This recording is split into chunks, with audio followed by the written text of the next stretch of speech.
우리 권사님들, 집사님들 눈에서 꿀이 뚝뚝 떨어지십니다.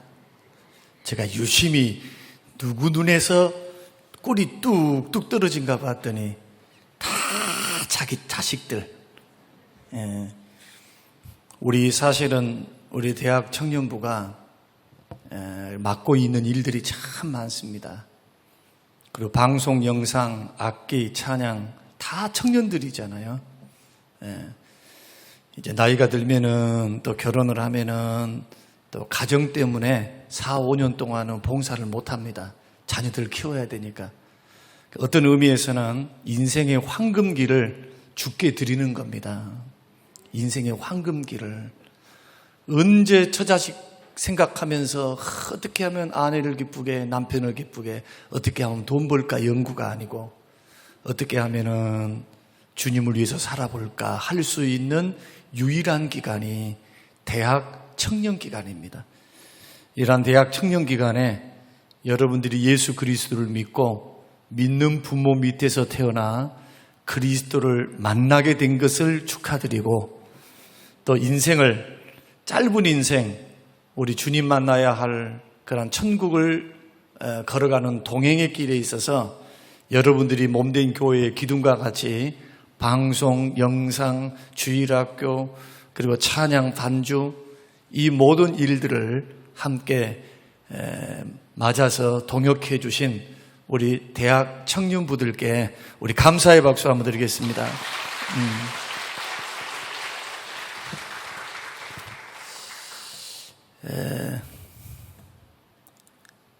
공동체는 왜 존재해야 하는가? 왜 하나님께서 구원받은 하나님의 백성들을 공동체에 속하게 하셨을까?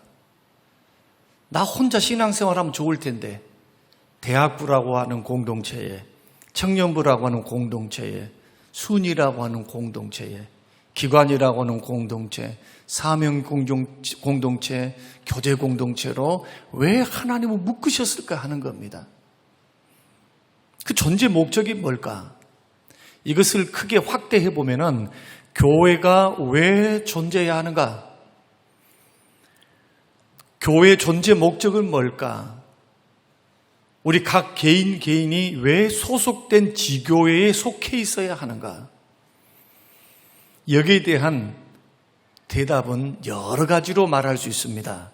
어떤 분은 나와 내 가족의 영적 필요를 돌보기 위해서 교회가 마땅히 그렇게 해줘야 되고, 나의 영혼을 위해서 그 책임을 다해주는 것, 공동체의 책임이다, 그렇게 보는 사람도 있고, 어떤 사람들은 혼자 전도하는 것은 힘이 빠지니까 복음 전도를 통해 함께 모여서 복음 전도하는데 기도하고 협력하는 일들을 하기 위해서다. 또 어떤 사람들은 교회 안에 있는 연약한 성도들을 돌보는 것, 이것이 교회 공동체로 우리를 부르신 주의 뜻이 아닐까. 어떤 분들은 이렇게 말합니다. 남들이 모여서 성장 배경도 다른 사람들이, 나이도 다르는데 그 사람들이 예수 그리스도 이름 앞에 모여서 그 크신 주의 사랑과 은혜, 구원 주신 은혜에 감격해서 서로 사랑하고 서로 친교하고 사랑을 나누고 교제해서 서로 아름답게 신앙 성장, 인격 성장을 이루는 공동체를 이루기 위해서 주께서 교회로 부르셨다. 다 맞는 말이에요. 그러니까 어떤 한 가지만 맞습니다 할 수가 없는 것이 성경적인 그러한 교회 공동체, 특히 대학부가 됐든 청년부가 됐든 순이 됐든 우리가 착각하지 말아야 될 것, 우리 성림교회라라고 하면은 성림교회 유치분부터 청년대학부 그리고 장년부 어른들에 이르기까지 모두가 한 교회입니다. 믿습니까? 예, 교회는 어른들만 교회가 아니에요. 아이들 태어났죠? 유아 세례 받았죠? 다 애들도 우리 교회입니다. 똑같은 교회의 지체입니다. 그러면 이 교회가 주일학교 가면 어떻게 될까요? 주일학교 그 자체도 교회입니다. 적은 단위의 교회가 되는 거예요. 수는 가정 단위의 교회가 되는 것이고, 그러니까 여러분들이 흩어져서 가정으로 돌아가면 가정이 교회가 되고, 모이게 되면은 모인 교회 공동체 한 사람 한 사람이 모여서 교회를 이루니까 교회 건물이 교회가 아니에요. 어떤 이유 때문에 교회가 야외에서 모인다. 야외에서 모인 그곳이 교회입니다. 여러분이 교회예요. 한 사람 한 사람이 교회입니다. 교회 사랑한다는 것은 건물 사랑한다는 것이 아닙니다. 필요하죠. 악기도 필요하고 영상도 필요해요. 그러나 더 중요한 것을 놓치면 안 됩니다. 교회는 사람이 교회예요. 예수 그리스도를 모시고 있는, 믿음으로 고백해서 예수가 그 속에 들어가 있는 사람이 교회라 이거예요. 성전은 예수님께서 너희 안에 성전이 있다. 너희가 하나님의 성전인 것과 공동체가 교회입니다. 개인도 교회입니다. 왜? 내 몸이 성령이 거하시는 전인 줄 알지 못하느냐.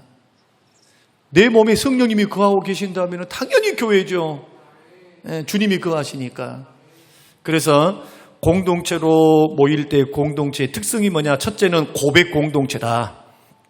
여러분, 대학부 청년부가 있는데 주는 그리스도시요 살아계신 하나님의 아들입니다라고 하는 신앙의 고백이 분명하지 않으면 여러분은 교회가 아니에요. 주님의 생명하고 아무런 상관이 없어요. 성림교회 나왔어요? 교인입니다. 여러분들은 교인이에요. 주님과 상관없어요. 주의 생명과도 상관없어요. 교회가 교회되기 위한 첫 번째 첫 관문, 그리고 마지막 관문이 뭐냐? 신앙 고백이 분명해야 돼요. 신앙 고백이.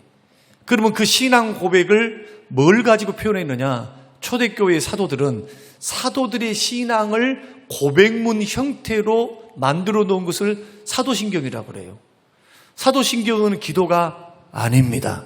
눈을 감고 할 것이 아니에요.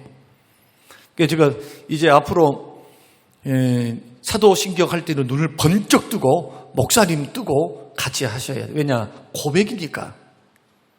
우리의 신앙을 고백하는 거예요. 기도가 아닙니다. 하나님이 이렇게 됩니다가 아니고 나의 신앙이 사도들이 고백했던 것처럼 이 사도신경은 성경 전체의 내용을 핵심적으로 이야기합니다. 천지 만물을 하나님이 창조하셨다. 창조주가 계신다. 우리 주 예수님은 독생자로 독생하셨는데 처녀의 몸에서 태어나셔서 우리의 구주가 되셨다. 예수님이 죽으셨다. 3일 만에 부활하셨다. 그 예수님이 다시 오신다. 이 땅에 재림하신다. 심판하러 오신단 말이에요. 심판하러. 그러니까 창조에서부터 타락, 구속, 그리고 예수님의 재림과 심판에 이르기까지 기독교 세계관이 그대로 다 들어가 있어요. 기독교 세계관의 특징이 뭐냐? 4가지로 되어 있어요. 첫째로 하나님이 창조하셨다. 인간은 언제나 하나님 앞에 타락하고 배신하더라. 그러나 사랑이 많으신 하나님께서는 독생자를 보내사 구속하신다. 그리고 구속하신 그 하나님은 공의로 불신자들과 신자들과 죄 있는 자들과 믿지 않는 자들을 반드시 심판하러 이 땅에 오신다. 그 재림 때에 심판이 일어나는 거예요. 그리고 영원한 천국에 들어간다. 이것이 우리의 신앙 고백 아닙니까? 그러니까 이 신앙 고백이 분명해야 돼요. 하나님은 창조주시다. 우리는 죄인이다. 그러나 사랑하사 독생자를 보내셔서 우리를 구원하셨다. 그 예수 그리스도 십자가 외에는 구원받을 길이 없다. 죄인된 우리들을 구원받을 수 있는 길이 오직 예수 그리스도, 나를 위해 십자가에 죽으셨다 3일 만에 부활하신 그리스도. 오늘 대학 청년부들이 이 고백이 없으면 아무런 상관이 없다니까요. 수련회 때 가가지고 내가 다 물었잖아요. 구원의 확신이 없는 사람, 구원이 정말 예수님을 믿는 사람 해서 한 사람 한 사람씩 다 물어봤어요. 구원의 확신이 있는 사람들은 물어볼 필요가 없잖아요. 절반은 구원의 확신이 없어요. 몰라요. 도대체 뭐가 뭔지. 그러나 하나씩 가르쳐줬습니다. 구원이 뭔지, 예수가 누구신지, 어떻게 구원을 받는 것인지. 그래서 예수님을 주라고 고백하는 그 고백이 분명한 사람은 성령으로 거듭난 겁니다. 이것이 은혜로 믿음으로 구원받는 거예요. 노력으로 구원 못 받아요. 그래서 교회 공동체는 어떤 기초 위에 세워 있느냐? 예수님께서 이 진리 위에, 베드로야 네 반석 위에 교회를 세우겠다. 여기서 베드로가 반석인데 어떤 베드로가 반석입니까? 베드로 자체가 반석입니까? 카톨릭은 베드로 자체가 반석이라고 생각하는 겁니다. 그런데 개신교에서는 마태복음 16장에 있는 네 위에 반석 위에 교회를 세우리라. 여기서 너 위에 할 때 이 반석이라고 하는 것은 베드로 자체를 말하는 것이 아니라 베드로가 고백했던 주는 그리스도시요 살아계신 하나님의 아들이시니이다. 이 고백 위에 모여있어 교회가 형성되는 것이다. 신앙 고백이 분명해야 돼요. 두 번째는 예배 공동체입니다. 여러분 순예배를 하든 기관으로 모이든 아니면 대학부로 모이든 청년부로 모이든 모일 때마다 뭐 합니까? 가장 먼저 해야 될 것이 하나님께 예배 드리는 겁니다. 그 교회에서 가장 중요시하는 것이 예배입니다. 여러분 이사할 때도 예배, 예수 믿는 사람 이사할 때도 예배, 개업할 때도 예배, 체육대회 할 때도 예배, 노예를 모이기 전에도 예배, 회의를 하기 전에 예배, 결혼식 할 때도 예배. 그냥 결혼식이 우리 둘이끼리 좋으니까 그냥 목사님도 없이 예배도 없이 그냥 기분 좋으니까 그냥 없어도 괜찮아요 하고 하는 그러한 것을 여러분 착각하면 안 돼요. 사람들 앞에서 선언했습니다 하는 것보다 더 중요한 게 뭐냐? 이 결혼, 남녀가 만나게 하신 분이 하나님이시고 그 가정을 책임지실 분이 하나님이시기 때문에 하나님 앞에서 서약하는 것이지 사람들 앞에 서약하는 그 무게중심하고 하나님 앞에서 서약하는 무게중심하고 어떻게 같을 수가 있겠어요? 다 보고 듣고 계신다는 거예요. 그러니까 하나님 앞에 우리가 믿는 사람들이 모여서 믿는 결혼을 해서 정당하게 하나님 앞에 예배함으로 교회 공동체니까 그렇게 하셔야 돼요. 예배로 하나님의 영광을 받으시기 때문에 저는 어른들도 이 말씀을 분명히 들었으면 좋겠어요. 하나님 앞에 예배함으로 갈 일이지 우리가 사람들 막 섬깁니다 해서 좋은 날입니다. 이것은 세상 사람들이 하는 거고 조촐하게 한다 할지라도 주 앞에서 서약을 하면서 신앙을 말씀을 들으면서 고백을 하면서 이 모든 것들을 받으시고 예배를 흠양하신 분은 하나님이시기 때문에 우리들이 이런 부분들 그래서 순예배 내지는 대학부 예배, 청년부 예배는 빠지면 안 돼요. 교회 공동체는. 오늘 제목이 뭐냐? 제가 좀 바꿨습니다. 우리는 한 가족 생명 공동체다라는 제목입니다. 생명 공동체가 그 특성이 교회 공동체는 첫째는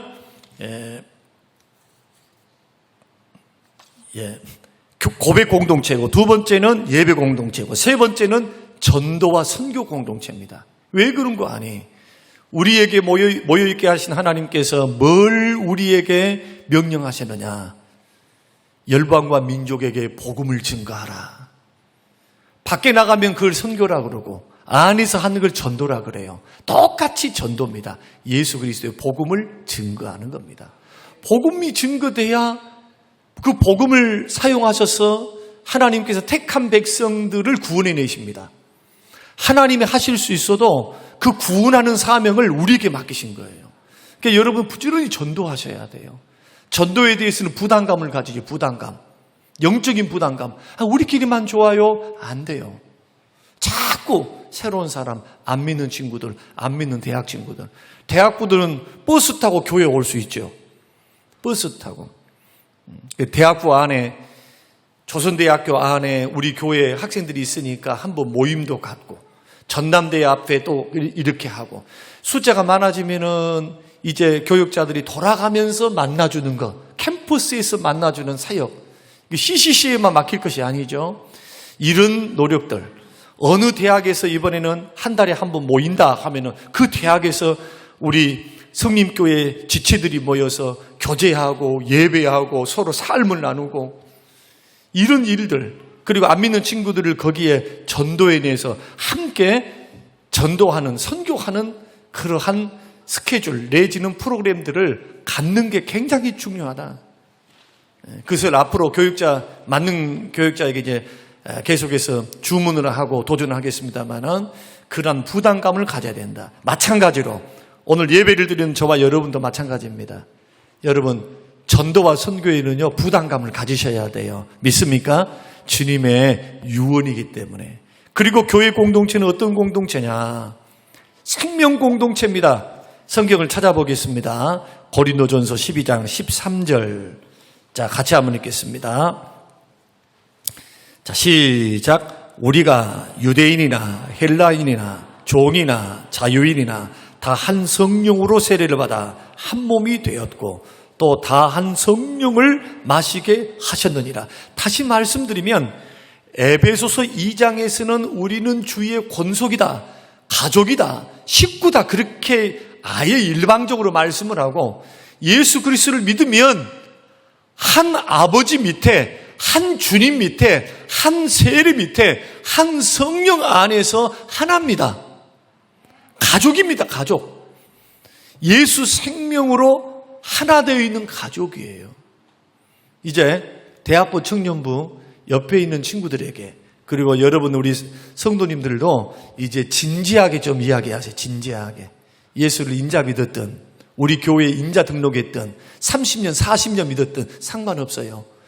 주님이 보실 때는 예수 그리스도를 믿었으면 뭘로 여기시느냐? 가족으로 여기십니다. 자, 우리 앞뒤하고 계신 분들에게 이렇게 고백합니다. 당신은 나의 가족입니다. 시작. 당신은 나의 가족입니다. 어째 가족을 만나는데 기분이 안 좋은가 보네. 다시 한번요. 당신과 나는 형제입니다. 시작. 할렐루야. 교회 안에 이러한 생명 공동체 안에 있는 사랑의 교제가 일어나야 돼요. 그러니까 예배만 딱 마치면 땡 하고 예배 시작했다, 예배 마쳤다, 땡 하고 사라지는 것은 죄송합니다. 한 가족인데 한 가족이 가족됨을 누리며 못 사는 거예요. 부부가 가족 안에 살면서 부부가 서로 살을 맞대고 살고 다 알잖아요. 또 모르는 것처럼 그렇게 가만히 있으면 안 돼요. 음흉하게. 다 알잖아요. 결혼을 하면은 뭐 나누지 못할 게 뭐가 있어요. 다 나누며 살아요. 마음도 나누고 몸도 나누고 물질도 나누고 산단 말이에요. 그런데 한 가족 안에 살면 대화가 없어. 만나지도 않아. 밥만 먹으면 자세 하고 자러 가버려. 각자 각방 써. 만약에 그런다면 그걸 어떻게 부부라고 할 수 있냔 말이에요.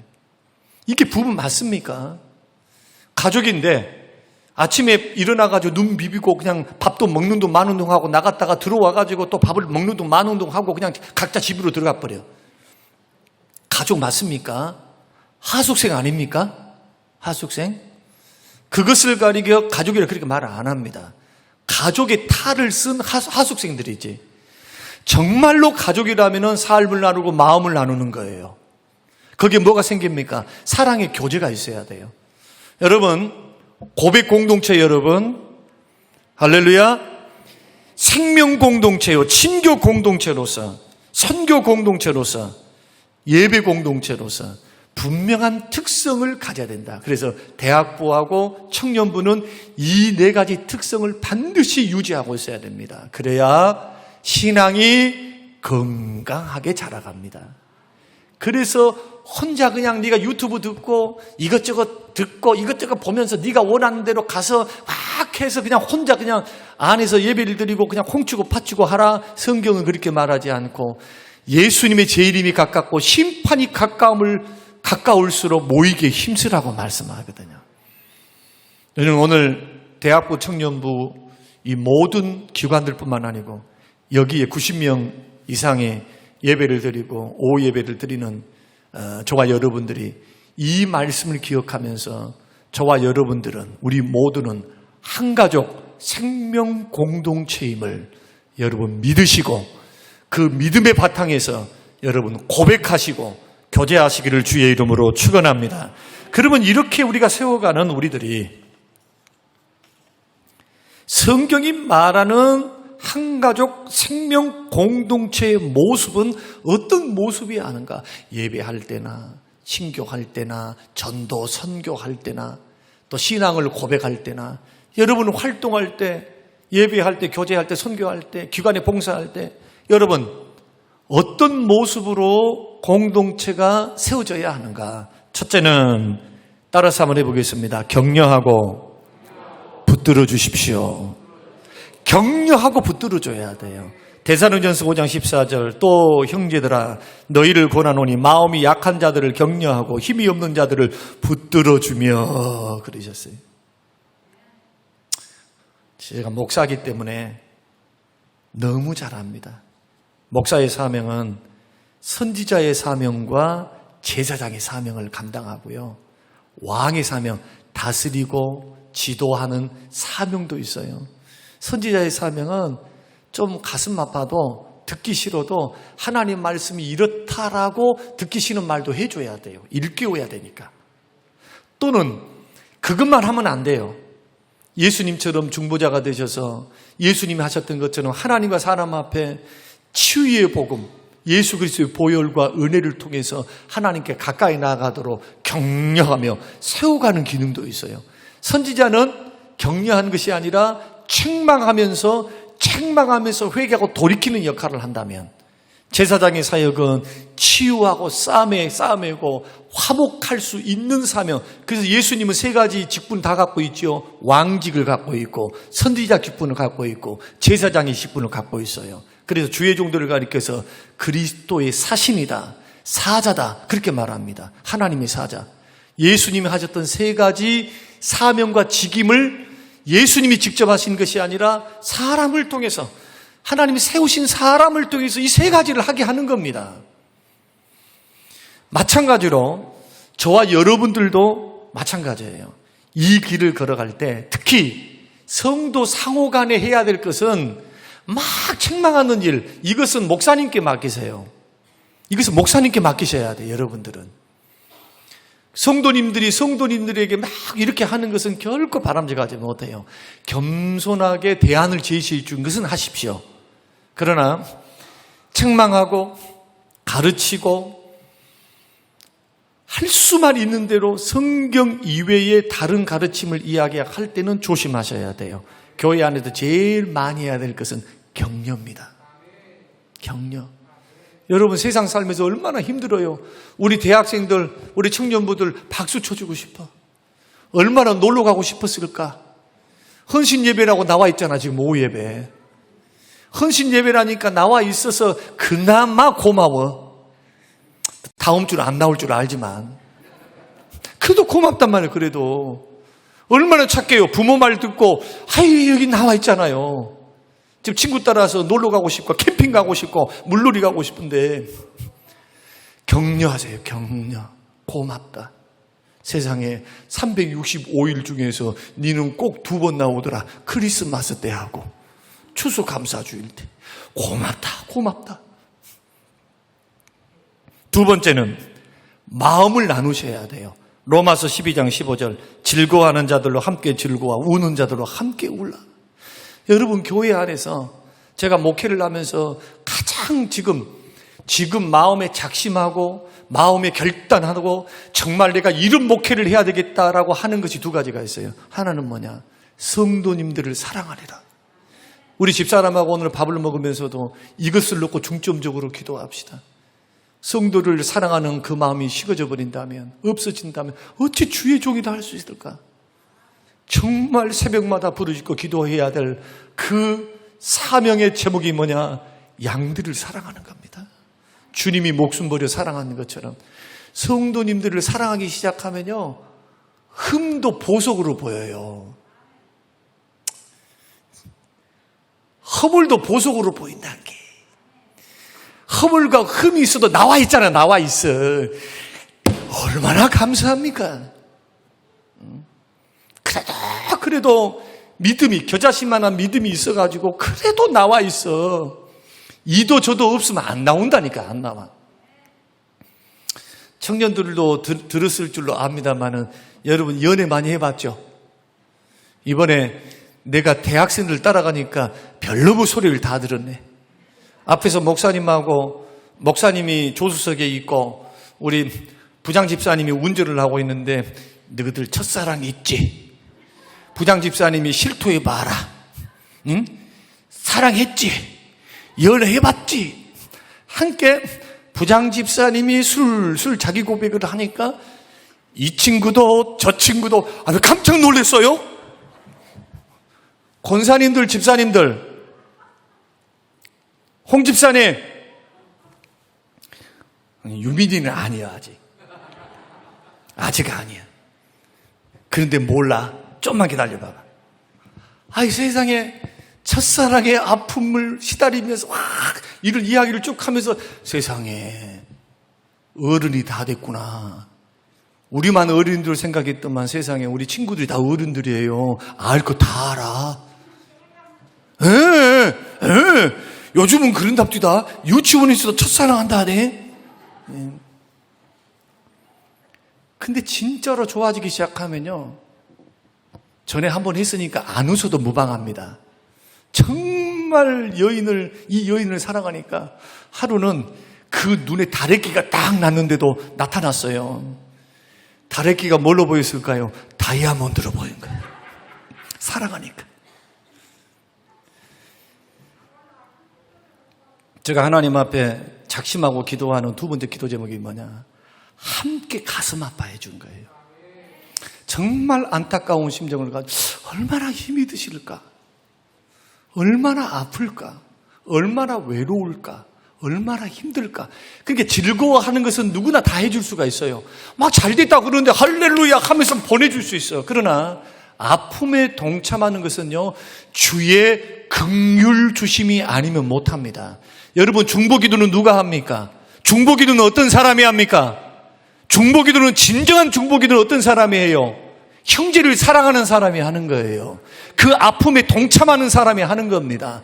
그래서 우리 예수님은 우리를 위해서 천국 갈 때까지 하늘 보좌 우편에서 중보하십니다. 왜냐하면 시험을 받아보셨기 때문에, 시험을 당해보셨기 때문에, 고난을 당해보셨기 때문에, 하나님의 자녀들이 고통당하고 어려움 당하는 것을 너무너무 잘 아세요. 그 고통이 얼마나 큰가를. 그러니까 중보기도를 멈추지 않는다고 그래요, 하나님께서. 대학부, 청년부, 나는 저 친구는 내 마음에 안 들어. 처음부터 쌩깠어. 또 친구들 수준에 맞게끔 이야기해 보려는 게 좀 안 돼요.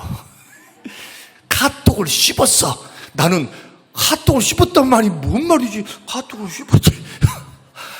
나는 그 말을 듣고요, 이게 불량한 말인 줄 알았어요. 씹었대. 껌 좀 씹었나? 이 말은 내가 알아.